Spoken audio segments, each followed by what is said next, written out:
Au cœur de Poitiers, s'étend un étrange chemin. Méconnu de la plupart des habitants de la ville, il renferme nombre de secrets et de trésors enfouis.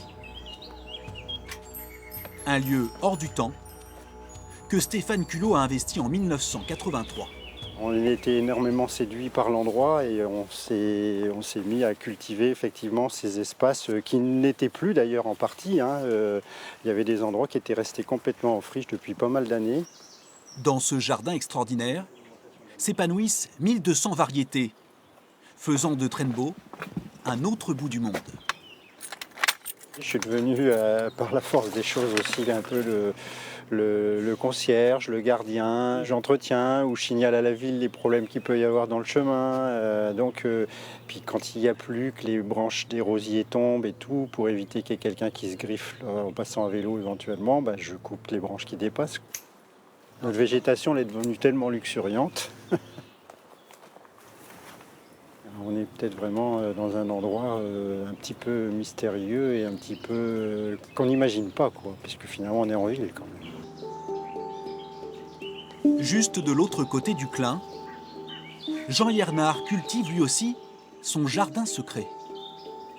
Là, c'est le calme total. J'ai pas de maison de campagne, c'est ma maison de campagne.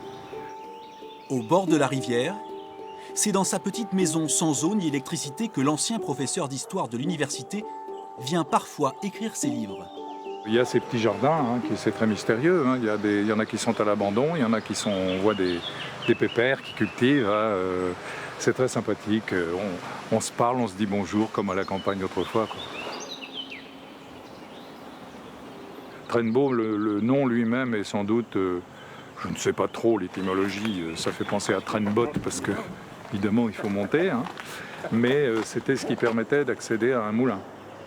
Alors, le moulin n'existe plus. Comment vas-tu? Quand les siècles se rencontrent. Bonjour. Je ne suis pas poitevin, mais en fait je suis tombé vraiment en admiration devant ce lieu et quand on a pu acheter la maison, on a vraiment été très contents. Vous habitez là? Oui. Il y a de quoi. Et il y a une histoire ici extraordinaire en fait. Gérard Sima est l'auteur d'une quinzaine d'ouvrages sur Poitiers, où il en révèle parfois les aspects oubliés. Comme sur ce chemin de Trenbo, où aujourd'hui, de nombreuses parcelles sont laissées à l'abandon. Parce qu'il y a eu toute une période où, comme beaucoup de bords de rivières comme ça a été abandonné par les premiers propriétaires qui étaient des pêcheurs qui venaient là le week-end. Puis après, ça se transmet plus ou moins dans les familles, c'est plus ou moins occupé. Puis après, ça reste à l'abandon. Pourtant, pendant des décennies, Trenbo fut un lieu de sortie réputé de la ville, avec deux de ses plus fameuses guinguettes, le fleuve l'été et les trois îlots qui ont égayé la vie de plusieurs générations de poitevins. Un passé riche, aujourd'hui presque oublié. La fermeture de ces guinguettes, très souvent transformées en maisons d'habitation, fait que, au fur et à mesure, le public et les poitevins ne connaissent pas.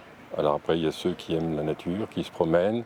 On leur a dit, allez, au chemin de Trenbo, c'est magnifique. Un jour, il fait beau comme aujourd'hui, on y allait. Sous le soleil d'été, le chemin de Trenbo retrouve parfois, ici et là, un peu de vie.